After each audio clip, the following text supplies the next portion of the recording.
in school, they forget to teach us about our humanness in the Yes. profession. And so 100%. that's why people burn out. That's why people get jaded. That's why people get so resentful. That's why a lot of people get stuck in an emotional place, because they're not honoring that humanness part. So when we're able to show up in the profession and show up as a human and balance it out, be much more effective as a human and as a professional.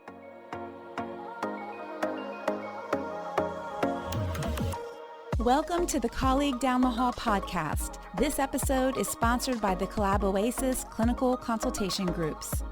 Hi, I'm Janine Wolf, and I'm your colleague down the hall. I have a passion for helping fellow therapists get the clinical and collegial support we all need to do this work. And wow, it just keeps getting harder every day. I'm the founder and facilitator of the Collab Oasis Clinical Consultation Groups. I have been a social worker for almost 30 years, and I own a successful solo online private practice. More of us than ever are practicing in solo or online practices, and we all need colleagues to process cases with, commiserate with on those really hard days, and also to celebrate our successes with. In this podcast, I'll bring you insights about trends and changes in our field and sit down with amazing therapists who are doing amazing work. We'll discuss fictionalized cases, ways to practice sustainably, and of course, there will be plenty of laughing. I love laughing with friends. I'm so glad to have you as one of my colleagues down the hall. Hello, everybody. You are listening to another episode of the Colleague Down the Hall podcast. I'm your host, Janine Wolf, joined today by Alex Castro-Croy. We met at the Thrive Summit that was hosted in Costa Rica last month, where he was one of the keynote speakers. And I was fortunate to experience an archetypal reading with Alex, which was an incredible first-time experience for me. Alex is the clinical director and president of Life Recovery Center in North Glen and Denver, Colorado. And today he's going to talk about delicious depth discussion. I love the alliteration. Yeah. So welcome, Alex. Thank you. Thank you for having me. It's a pleasure to be here. Yeah, absolutely. So we introduced this delicious books when we were in Costa Rica. Yes. And I replied that your talk was such a delicious talk. I wish I could listen to it in 5-minute increments and process everything. So let's tell the audience about that. Yeah, so delicious. So obviously delicious is an adjective. And so when you think about delicious, it's something you savor, something that you can chew on, slurp on slowly and savor. Each and every taste bud gets to enjoy it. And so in life, we have a lot of delicious experiences, soulful experiences. Yes. It's been my experience, especially when I've been doing my soul work, my personal work, and doing research, that I've come across a lot of books that are delicious, where it's like I'm reading them and I have to put them down and I have to journal about it because it's so relevant to something that happened in my life. It's so relevant to something that I'm going through, or it really resonated with my soul, with my psyche on a deeper level. And I really need to savor this concept, right? It can be anything from a poem from Rumi, Maya Angelou. You think any book, it can be an inspirational book, something that you're reading, or a podcast or something, you're listening, somebody's talking and they say something delicious. You're like, hold on, let me write this because I'm really savoring it and I need to process it even more as time comes. And so I use it a lot with aha moments. When I have a moment that I'm reading something and it's something comes through, or I just have to do the, let me read this again. And that's where deliciousness comes up. Does that make sense? It makes a lot of sense. And it's just a perfect description. Yeah. And, delicious shows up in so many forms. And, as you were talking, one of the things that came to mind is sometimes things come into our life at just the perfect moment, which is what Costa Rica was for me, and some of the experiences I had there with you and some of the other people who are doing more holistic work. So I just love that term. Yeah. And so as we move forward in our careers, there's going to be some challenging, we're very good at addressing the challenging moments, like the valleys of the business, the valleys as a therapist. But I think it's super important to also celebrate and share the delicious moments, because those are the peaks. Those are the moments where, maybe I'm going through a valley right now, and your delicious share is going to feed and resonate with what I need to hear right Absolutely. here, right now. Yeah, And so I yeah, really absolutely. encourage this a lot with clinicians and professionals, coaches. Like, when we get together with our soul tribe, with those individuals that we trust and we can be open and vulnerable with, let's have some delicious time, whether it's breaking bread, having coffee, and have some delicious sharing time too. Yeah, absolutely. And, that's one of the things when I onboard new members for my consultation groups, one of the things I tell them is that the groups are mixed in that people have different theoretical orientations and treatment modalities, but they're also mixed in level of experience. And the seasoned clinicians at first did not like that. They're like, we don't want to work with baby therapists. But I said, but this is the deal. These new therapists come in and they're full of passion and excitement. And we're sitting here jaded because we've been doing this work a long time and maybe we're having an off day, and they infuse us with that energy, and it's delicious. And it's like, oh yeah, I do love this work. Oh yeah, I am doing something important here. Definitely. It almost like reminds us, takes us back to basic of why, remember when you Yes. went to the field, remember how excited and pumped up you were? Let's reignite that spark. Let's reignite that passion. Yes, Let's reignite. absolutely. And it's so contagious. It's so contagious. And you smile sometimes because you're like, oh, baby, wait till you come into the valleys. But you're Right. going to really need that as a souvenir. When I'm in the Yes. valley, I need that souvenir of delicious moments and that souvenir of passion, because a lot of times when we're going through a hard time, we need to reconnect and remember why we're in it. And it brings a sense of meaning and purpose, fighting Absolutely. for this. And it's a package deal. You just can't have the good. It has to come with challenges as well. Absolutely. That's so true. Speaking of the clinical work, another aspect is for those people who are supervisors. I think a lot of them get into that and then realize how much they really love it because of that same thing, that they're getting that exposure. And even when you are talking to a therapist who has a different type of treatment modality or something, I've seen a number of clinicians who were exposed to someone who did EMDR and they got very excited. And next thing I know, they're doing a training because it just connects. They connect with it so much. Right. Yeah, definitely. And you start realizing when it resonates, you feed it. When something resonates, we feed it. We feed it. Yep. When something piques our interest, we go and research it, and we do it in a way that's super passionate, in a way that opens our mind and opens our psyche and our soul. And so it's like, okay, it's refreshing. And then what do we want to do? Share. We want to connect with it as well. So yeah, definitely super inspirational, and it's motivating for us to continue doing the work that we do.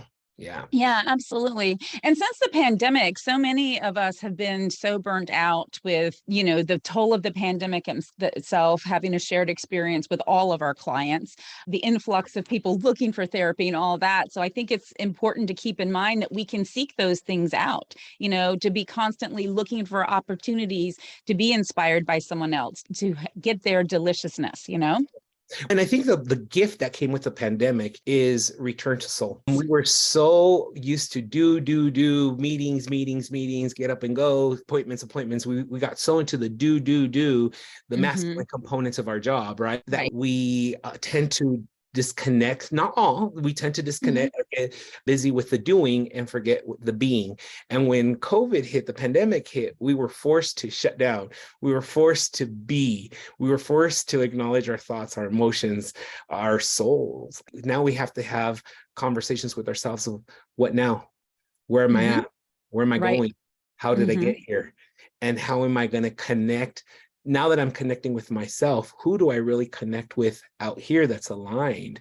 And we start realizing we have more meaningful connections.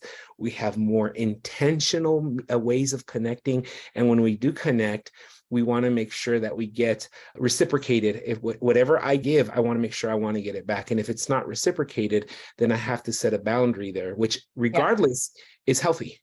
It's healthy. Yes, absolutely. Yeah. And we see less doing and more being. And as therapists, we tend to say all these things to our clients, but we don't necessarily do these things ourselves. Yeah, Dr. Heal Thyself, right?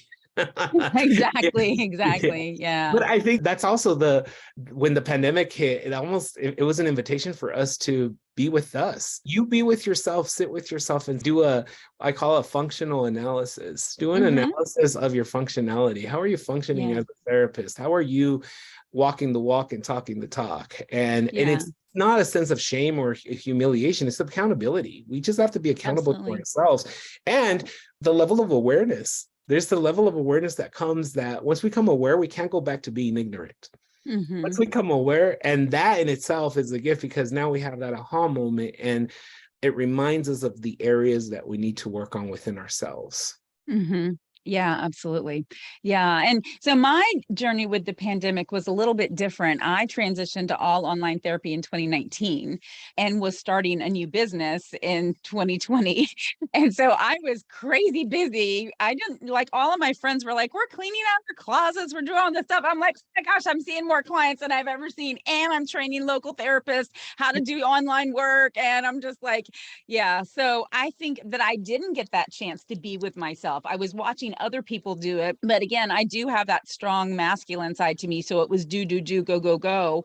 And over this past year, it really clicked home with me that like, this is not going to keep working. Like you're harming yourself. You need to do it differently.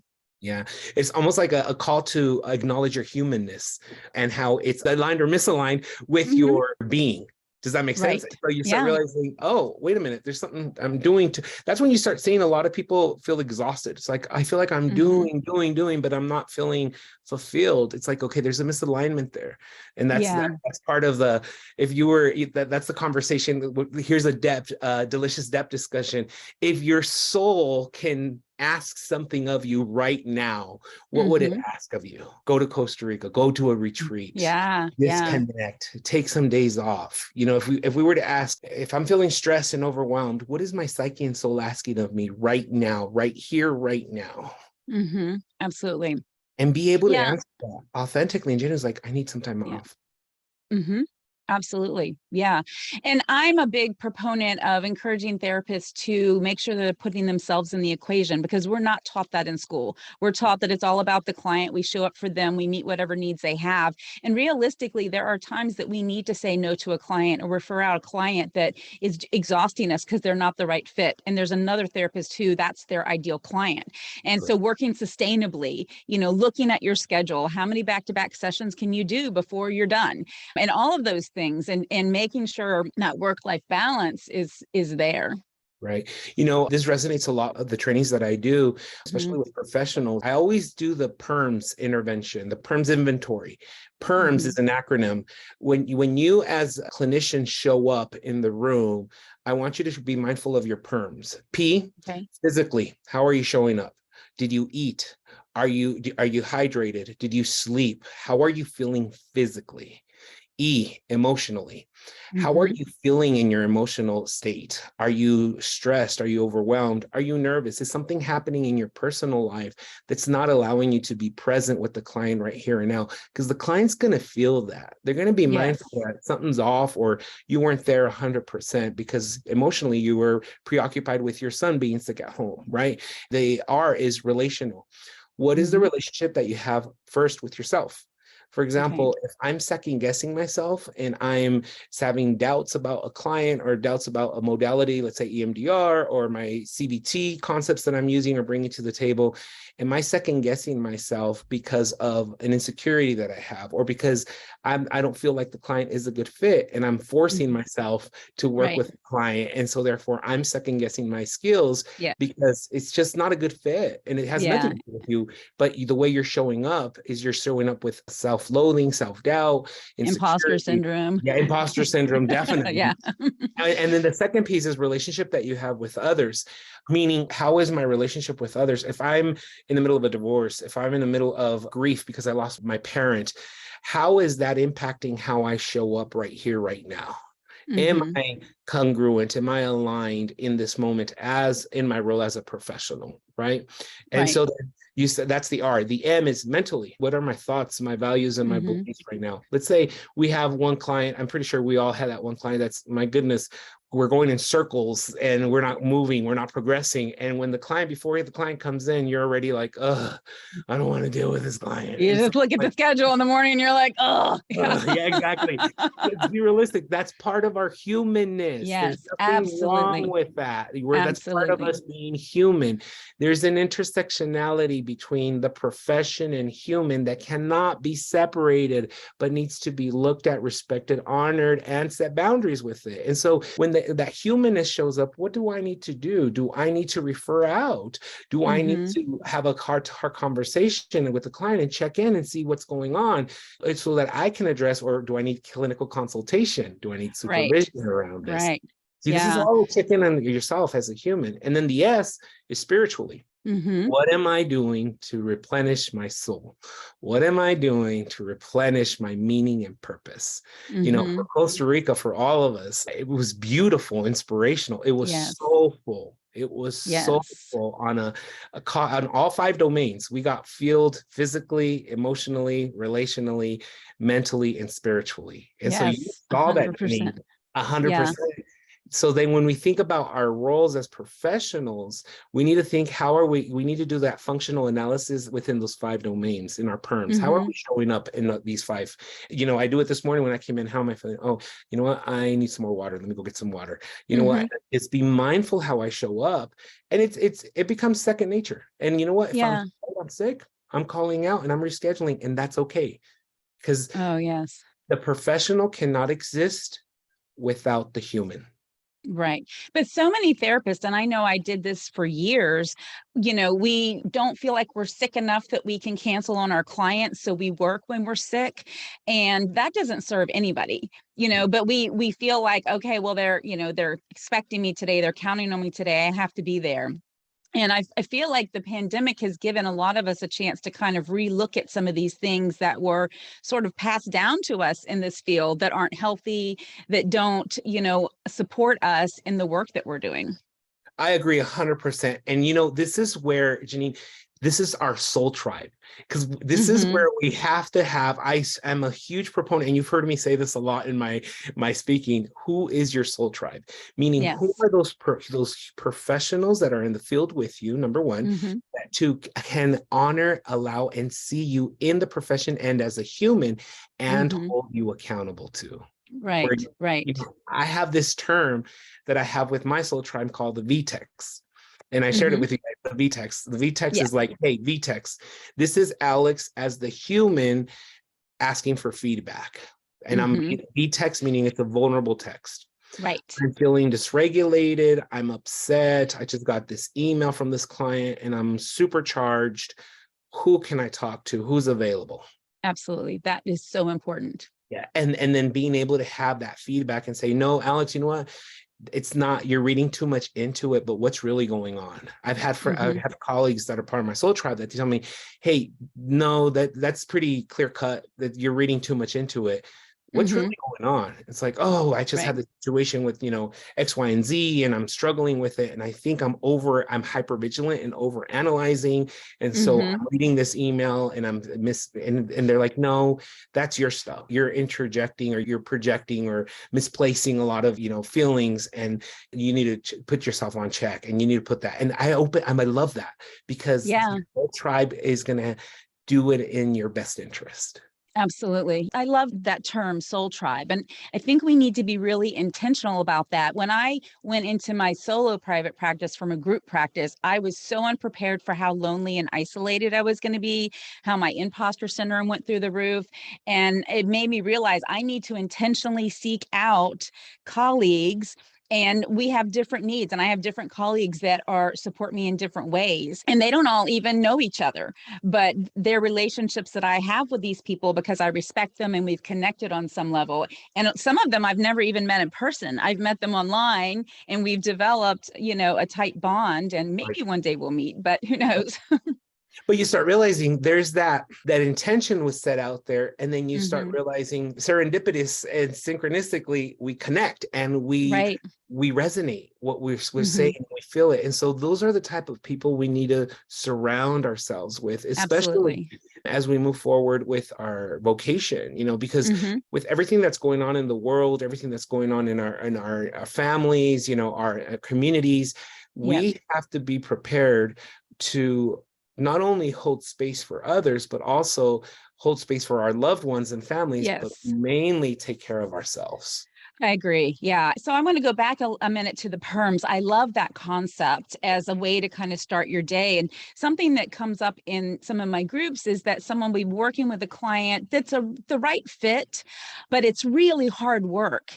And so they either go into the session sort of dreading the intensity of it, or they leave exhausted. And so we talk a lot about, so your work is to figure out, how can you give yourself space to get in the right mindset before that session? And how can you make sure you have time after that session to do what you need to do for yourself and not pack them in the middle of your schedule? Like, we have some of those clients, and especially if you work with trauma clients, which we all do, then some of them are, more intense than others. And you need to really be aware of that. So the perms is really a great way of kind of setting the mindset for that. Yeah, and I'll give you a perfect example. When I was doing a lot of EMDR treatment for survivors of sex trafficking, and Mm-hmm. I realized I could only do 3 a day, and that's it. Yeah. And in Mm-hmm. between, there was severe trauma, physical trauma, severe abuse, Oh, yeah. very visceral. And so I was mentally prepared for the clients to come in. And once I was done with the session, I'm very somatic, where my stomach, I hold space and I feel it in my stomach. And so when I was Mm-hmm. done with the session, I realized I need 90 minutes to recuperate before Yep. another client, and I need to be alone. Mm-hmm. And so my staff knew that on certain days, whether it be Mondays or Thursdays, these are going to be intense days. Leave me alone. Yeah. Yeah. Let me be. After I was doing the sessions, I would go for a walk. After I Mm-hmm. was done, I would go for a walk, just be alone, processing, because there was that charge physically. When we Yes. do EMDR, and especially I was doing somatic intervention where I Mm-hmm. was doing a lot of tapping, hardly any conversations, but I would feel a shift in the energy. And you, as a clinician, you're holding space for Absolutely. for their perms. Right. Right. Yeah. So it's almost like a juggling act, because I'm Mm-hmm. being human, being mindful of mine as I'm holding yours that's dysregulated or complex and it's full of trauma. And so as I'm holding space for you, I'm going, as a human, I'm going to have some residual energy that once you're gone, I have to process, release, Yes. and not hold. And so Yeah. some it's cognitive, some is emotional, some is somatic, some is Mm-hmm. spiritual. If you need to cleanse, open up the windows, turn on the Right. candle, spray, whatever works for you. Mm-hmm. Honor it. Honor it. Absolutely. Yeah. So the first 10 years of my career, I worked at a home-based pediatric hospice. So I would go work with a family, and then I had a car ride to the next client. That gave me time to sort of like process the session, decompress, do all the things I need to do. My first day in private practice, I was like, what do you mean the next person's here already? Like, I had a chance to even process what just happened. And now you want Right. me to go on to the next Right. You're right. And I think that's the benefit of COVID, because now we have to have 30 minutes in between one? to clear up the space and clean. But a lot of Absolutely. times we need to be mindful that we need more than that. We need Yeah. more than that. Yeah, and we need it for our families too. I can remember times when my kids were teenagers and I would come home and I just wanted to sit in the dark in my bedroom. And, at 10 o'clock, one of my kids would be like, "Hey, mom, can we talk?" And I'm like, "No, I No. can't talk to you, Yeah, mom. So, of course, I'm going to talk to you." But, and then finding ways of de-escalating from the car ride home. yes, Like I shared with absolutely. you guys, I'm very close with Madonna, Cher, and Brittany. I karaoke in Yes. my car. I karaoke in In my the car. car because I love it. Because there's something about I'm very somatic, and there's something about music, Hmm. art, physically that I get to de-escalate and come within my window of tolerance to where I'm like, okay, I'm ready. Yeah. I'm good. Let's do this. Hey, good afternoon. How are you guys? Or maybe Yeah. sometimes for you is come home, take a shower, take off your work clothes and get into your home clothes. Yep. Some type of ritual that's going Absolutely. to let you come back to being human and disconnect from the profession. That's so important. Yeah. And years ago, a colleague shared with me, I was dealing with a really difficult case and I didn't have a lot of time in between sessions. So she said, just go into the bathroom, turn on some warm water and wash your hands with some soap and just focus on the texture and the smell and the soothing. And I say that to people, go wash your hands. You're having a hard day. Go wash your Yeah. hands. Yeah. There's something so, it's like our amygdala and our hypothalamus, I'm going to get scientific here, it has a response with us self-soothing, with the Yes. smell, with our senses. When we think Mhm. about our with trauma, when we're in it or we feel perceived threat or we don't feel safe, our senses are heightened. And so what better way to bring it down than to self-soothe those senses? Yes. With Yes. candles, with, as you notice, I don't use fluorescent lighting. I use soft Mhm. lighting because I want Mhm. to make sure that I'm constantly promoting that for my clients, but also for myself. Absolutely. So that hand washing, scented soaps, candles, essential oils, whatever works Yeah. for you, being mindful of your clients as well. And I have to agree about the car karaoke because I do that all the time too. My husband's like, people can see you, right? I'm like, car all by myself. Nobody can see me. And you know what? I turn at that and I start singing, "Don't Stop Believing." Exactly. I love that song. If I need to inspire myself or bring myself down, and you know what tends to happen? They smile. Yes. They Yes. smile or give you a thumbs up or start laughing. You know what? That's the whole purpose, to Yeah. celebrate our humanness in that moment. Yeah. And I like to think that maybe we make somebody's day when we're doing that. They look over and we're belting it out and we're happy. And they might think like, wow, this is a great day, Yeah. or they're having a great day. What can I do to have a great day? Right. Right. And so, and again, it's celebrating our humanness as we show Mhm. up. And so when we look into, again, like right now, you and I, we're having delicious depth discussion of what it Absolutely. means to be human in the field and take care of ourselves, laugh. And yeah, there's going to be some times where, maybe my playlist this week it's my grandma's anniversary of her, Mm. her death. And you know what? Today I want to honor grief, and I'm going to allow Mhm. myself to put a playlist or sing songs that put me in a space of grieving, because I want to honor that emotional part of myself and my psyche that's Mhm. showing up because of that's the emotional piece, because of the lack of relationship that I have, but how she Mhm. inspired me for who I was, and how she played a whole, so it's like when you do that PERMS check-in and honor what's showing up, again, what is Mhm. it asking of you, and give it a voice, give it a microphone, it helps us regulate, self-soothe, and our brain releases oxytocin, serotonin, which makes us feel good. I don't know if you had a good cry, and when you're done crying, you're wiping your tears like, oh, I needed that. I so Yeah. needed that. Yeah. Yeah, I learned in my hospice days that, it's not, you can't always cry. I'm a huge proponent that it's okay to cry with a Right. client. They just shouldn't be comforting you, but it's Exactly. okay to be human and let them see Correct. our reactions. But, there was also days that we had to get through going to the funeral home with them, helping them make some hard decisions, and it would just build and build and build. And then after we got through the funeral, I would have a prescribed cry. It used to really distress my husband, but I'd be like, Steel Magnolias was my go-to movie. Now Les Mis is kind of more the one, but Right. I would go to my room, watch that movie, and I'm like, I'm fine. I just need a good cry. And I would just let it all out. And I felt such a relief afterwards that, oh, okay, I've let that go. Yeah. And I'm glad that you're bringing that up, because in school we are taught to be ethical. In school we're taught Mhm. about boundaries, and yes, that is correct 100%. However, in school they forget to teach us about our humanness Humanness. in the Yes. profession. And so 100%. that's why people burn out. That's why people get jaded. That's why people get so resentful. That's why a lot of people get stuck in an emotional place, because they're not honoring that humanness part. So when we're able to show up in the profession and show up as a human and balance it out, be much more effective as a human and as a professional. Hmm. Absolutely. One of the things that was really insightful for me in Costa Rica was that, I'd shared with you, and the listeners know that my father died last fall, and I had been doing the grief work personally. And what really struck me in Costa Rica was the fact that my dad was the entrepreneur that is where I got that piece from.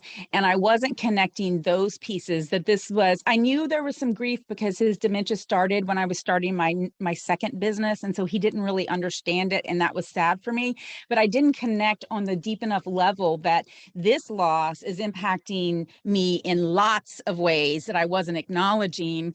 And it was so helpful. I mean, when you do a sound healing, a mandala workshop, an archetype reading, and they're all like, Father, Father, Father, Father, Father, it's like, all right, I'm hearing the message. I got it. Yes, because here's the thing. When we go on a soulful level, we do not allow ego to intervene. Meaning ego in the sense of, oh, that's stupid, that's dumb, that doesn't make sense, right? Ego is always trying to find evidence, clinical justification. When we go to a soulful, we go to a phenomenological, human, subjective experience. And so when you start realizing my experience of grief and loss around my father is connected with different ways that I connected with him. Perms, physical, emotional, relational, mental, and spiritual. I connected with my father in those domains as well. And when you start realizing you did the sound healing, you did the mandala, you did the card reading, it's like all of it is coming together synchronistically to let you know, because we didn't talk with each other. None of us not at all. But we were all aligned in the work that we were doing, soul tending. And when we came all together and everything became synchronistic, you got the clear message like, wait a minute, I thought I had grieved this, but there's still more to be done within my 5 domains. And you start realizing there's room for that. There's space for that. I just need to honor it and step into it and recognize how this is an invitation to evolve and grow in those different areas as I heal. Yeah, absolutely. And, and I will fully admit, I did the sound healing and didn't know what it was. I heard the word healing. I was like, okay, I'll try that. And I was sort of at the last minute was in the mandala workshop, which again, I'm like, okay, I draw like a kindergartner. This might be a really expensive, bad drawing at the end of the day. But literally the first thing I drew on the paper, tears just started coming down my face and I didn't even know why. Like, I'm like, they're just coming out, And then I started realizing what I'm drawing, what these colors mean. And then with you, the first card I draw there was the one at the table that I could like feel in my chest, and I pick it up and it says Father. And I was like, okay. You start realizing there's this an alignment. It's like a soulful alignment of you. As you think, my thoughts, my emotions, my presence, my here and now, all aligned perfectly for this moment, synchronistically, for me to listen, pay attention. If I pay attention and just allow myself to be, I'm going to be able to hear what I need to hear for my own growth and development, both as a person and as a professional. And that's so in itself, that's delicious tending of soul with ourselves. Yeah, I love the way you're incorporating that word because it just encompasses exactly the point you're trying to make. Yeah, definitely. And so that's why I use it a lot. And I invite clinicians, when I read something and I post something on social media, I put hashtag soul delicious read. When I was going to Costa Rica, I found a book that's called Wounded Jung that talks about the woundedness of Carl Jung and how his parent, growing up with his mom, his dad, and, a lot of different faiths, how that woundedness paved the way for spirituality for many professionals. And it's like there was a gift that came with the medicine is in the wound. The medicine is in the wound. If we just lean into it, explore it within ourselves, we're going to find the medicine, but we have to be very intentional. It's going to hurt. But again, when we heal, when we go through surgery, we feel pain. The hurt lets us know we're healing. The hurt and pain is sign that we're healing. When we got a surgery, when we're recovering from a broken limb, a cut, you're going to feel hurt, but that lets you know you're feeling it because you're healing. Absolutely.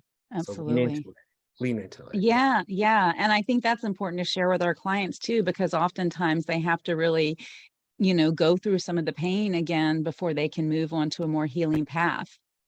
Correct. And we need to model it. Yes, exactly. Mm-hmm. Not so much like in the presence with the client, right, but right. model it in how we show up in the present based Mm-hmm. on we're coming from a healed, soulful clinician, Mm-hmm. rather than I'm coming up as a wounded clinician, not doing my work. Absolutely. Yeah. Yeah. And every now and then I'll hear a therapist say like, oh, I just had the worst session. My husband and I had a big fight right before it started. My husband knows better than that because I've been doing this work long enough.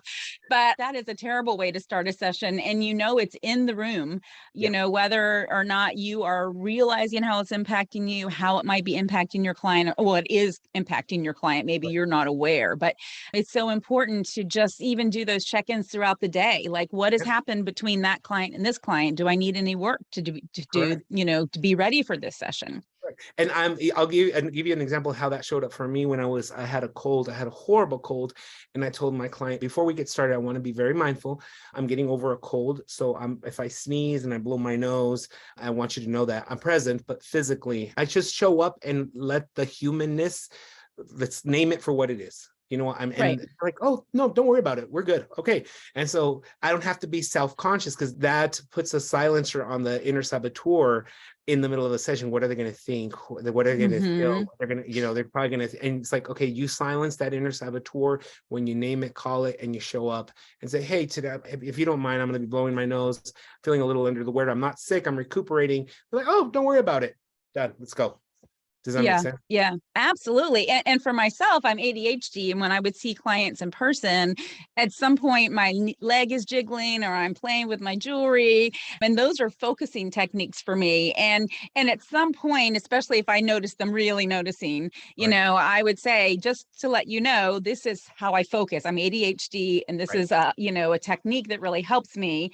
And they would be like shocked. They're like, you're ADHD? And I'm like, yeah, when I'm in this room, I get it together and I can really focus, but that's not what I'm like in my natural habitat. Right. But just so you know that doesn't mean I'm feeling impatient. I'm not feeling antsy. I'm focused on you, but this is the way my body needs to take care of itself. See, and that you're letting the client know how you're showing up in your humanness, which opens the door for them to open up emotionally. Because like, if you're sharing how you're showing up, I'm going to show up as well. And here it is. Yep, absolutely. Yeah, absolutely. And even, we hear so much debate about self-disclosure.